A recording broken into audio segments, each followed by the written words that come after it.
Howdy y'all! Welcome to the help video for quiz 5.18. This is the last quiz in Unit 5. Hip hip hooray! Alright, so we need to know two new shapes to be successful in this quiz. The first one is a trapezoid. A trapezoid is a quadrilateral with exactly one pair of parallel sides. So you're only going to have one pair of parallel sides.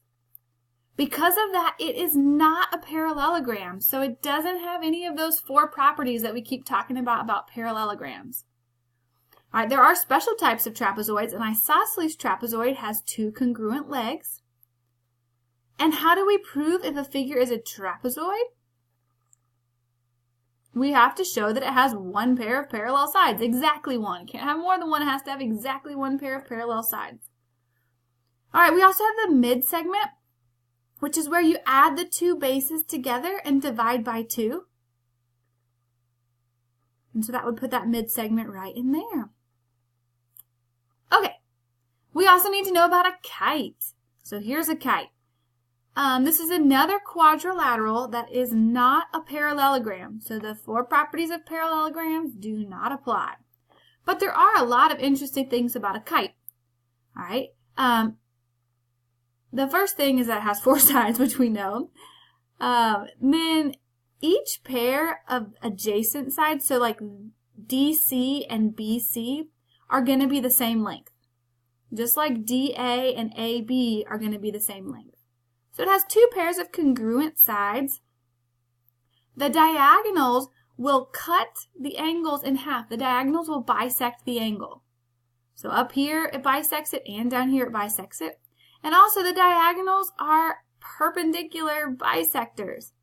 So not only do they meet at a 90-degree angle, but they also bisect it or cut it into equal pieces. Okay, so let's look at some quiz questions.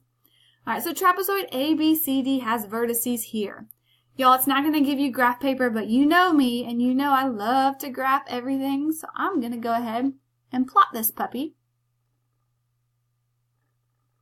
And I'm really, really visual, so sometimes when I plot it, I can answer the questions just by looking.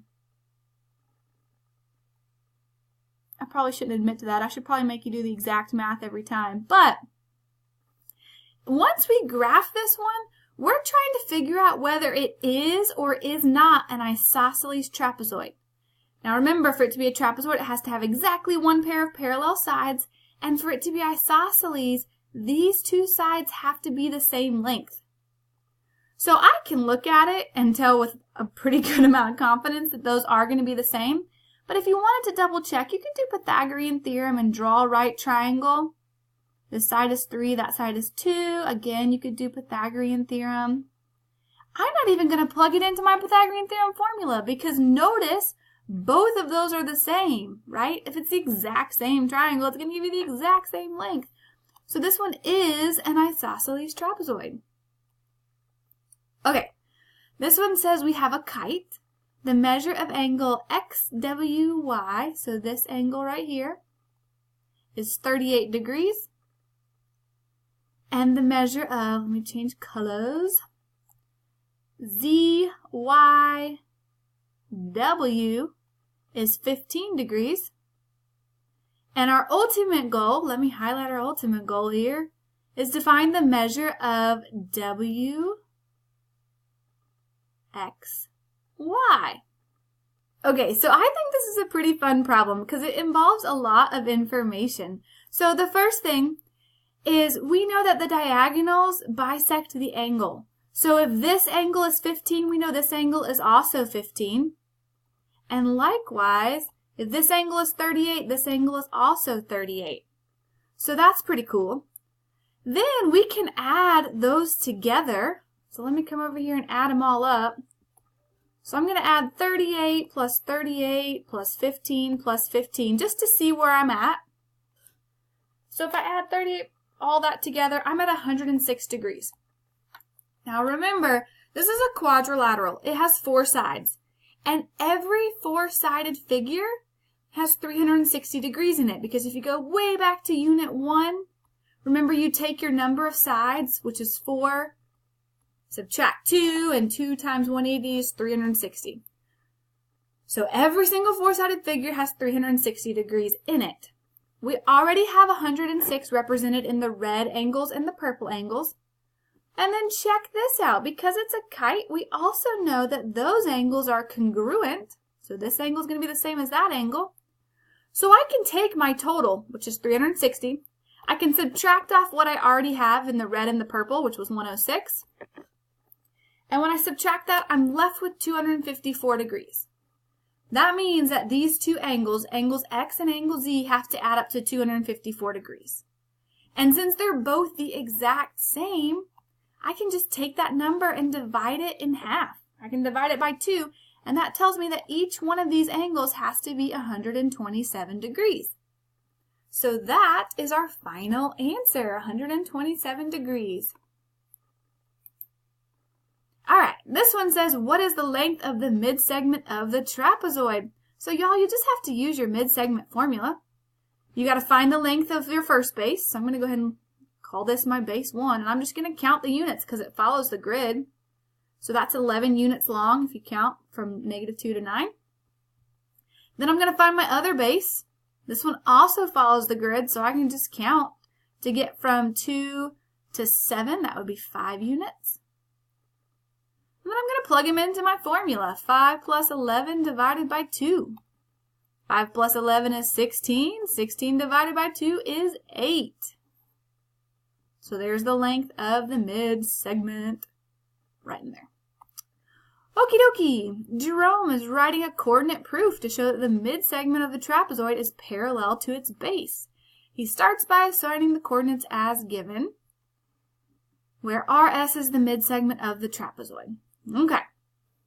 So it says, since RS is the mid-segment of the trapezoid, the coordinates of R are blank and the coordinates of S are given, right? So remember, in a mid-segment, the endpoints of the mid-segment have to be the midpoint of those sides. I didn't even spell point right. There we go. So if I want to find the coordinates of point R, I need to use the midpoint formula. So I'm going to use my two endpoints, which are N and K. I'm going to label them X and Y. And I'm going to throw them into my midpoint formula, which remember is X plus X divided by 2 and Y plus Y divided by 2. So let's do that. I have 2b plus 0 divided by 2. 2b plus 0 is just 2b. And 2b divided by 2 is just b. All right, now I need to do the y coordinates. So I'm going to take my y values, 2c and 0. So 2c plus 0 divided by 2. That would give me just c. All right, so I found the coordinates of point R. Then it says the slope of KL is 0. Let's check that out.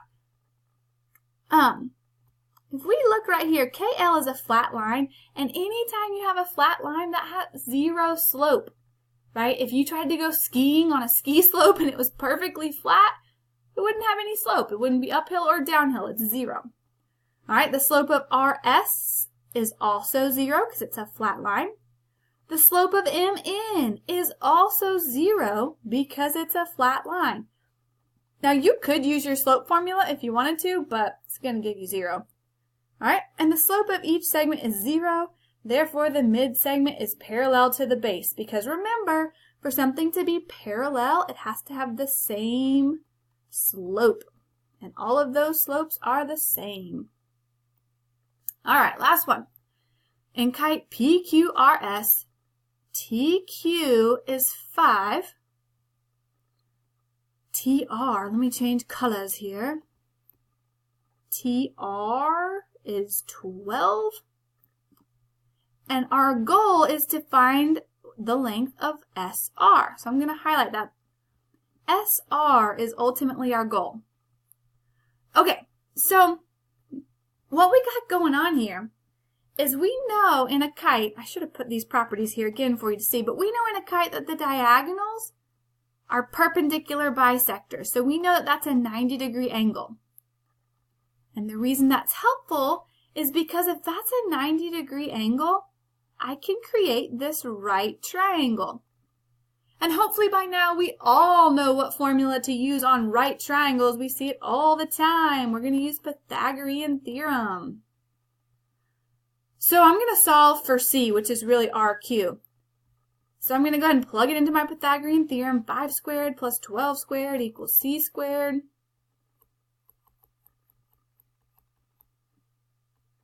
Going kind of fast here, but you can slow it down or pause the video if you need to catch up. Squares and square roots are opposites, so that would cancel, and the square root of 169 is positive or negative 13, but you can't have a negative length. That just doesn't even make sense. So I know that RQ is positive 13. Well, how does that help me? That's not what I was solving for. The reason it helps you is because you're solving for RS. And in a kite, we know the adjacent sides, the ones next to each other, are congruent. So if RQ is 13, RS is also 13. All right, I hope this helps. Good luck on your quiz.